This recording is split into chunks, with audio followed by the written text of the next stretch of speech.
ٹاؤنشپ high school میں polio workers کی خدمات کے سلسلے میں اعزازی اسناد دینے کی پروقار تقریب P T a centre Punjab کے صدر اعجاز چودھری کی صدارت میں ہوئی۔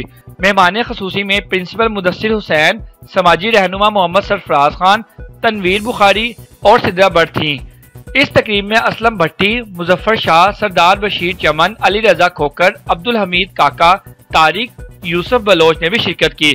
تقریب سے خطاب کرتے ہوئے اعجاز چودھری کا کہنا تھا کہ پولیو ورکرز ہماری شان ہے، خدمت انسانیت میں ہی فلاح ہے۔ حکومت کرونا، پولیو اور ڈینگی کے مرض پر قابو پا لے گی۔ محمد سرفراز خان نے اپنے خطاب میں کہا کہ پولیو ورکرز سردی، گرمی، آندھی طوفان میں بھی اپنی خدمات سر انجام دیتے ہیں۔ انہوں نے مطالبہ کیا کہ پولیو ورکرز کو پولیو مجاہد کا لقب دیا جائے۔ تقریب کے آخر میں اعجاز چودھری، مدثر حسین، محمد سرفراز خان نے خواتین ورکرز میں اسناد بھی تقسیم کی۔